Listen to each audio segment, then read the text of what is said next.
सभी को मेरा सुप्रभात। मैं निक्की कुमारी कक्षा 9 एक की छात्रा हूं और आज मैं आप सभी के सामने बोलेगा पाखुड़ के तहत एक कहानी प्रस्तुत करने वाली हूं जिसके शीर्षक है लालच बुरी बला है।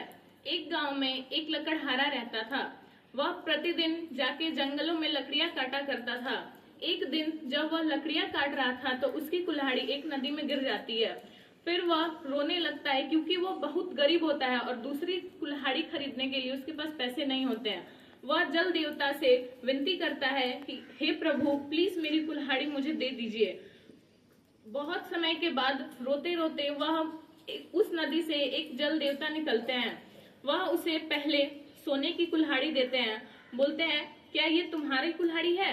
वह लकड़हारा बोलता है, नहीं, ये मेरी कुल्हाड़ी नहीं है। फिर वह नीचे जाते हैं पानी के नीचे और फिर एक और कुल्हाड़ी लेके आते हैं। फिर वह कुल्हाड़ी चांदी की होती है और वह बोलते हैं कि क्या ये कुल्हाड़ी तुम्हारी है?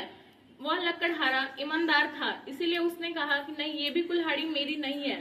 फिर वह उसकी कुल्हाड़ी लेके आते हैं, लेकिन लकड़हारे के ईमानदारी को देख के जल देवता ने उसे तीनों कुल्हाड़ियां दे दी, जिसकी वजह से उसके जीवन काफी अच्छे से बीतने लगी।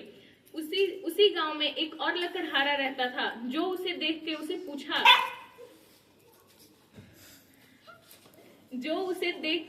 रहा था, क्या हुआ भाई, इतनी जल्दी तुम इतने अच्छे अमीर कैसे बन गए?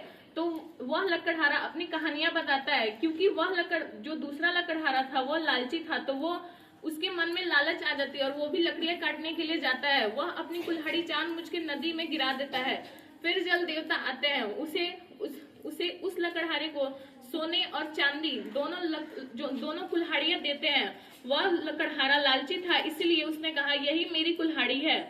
इसीलिए जल देवता नाराज हो जाते हैं उससे और बोलते हैं, तुम जैसा लालची इंसान मैंने आज तक कभी नहीं देखा।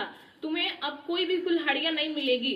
इस कहानी से हमें यह सीख मिलती है कि हमें लालच नहीं करनी चाहिए। धन्यवाद।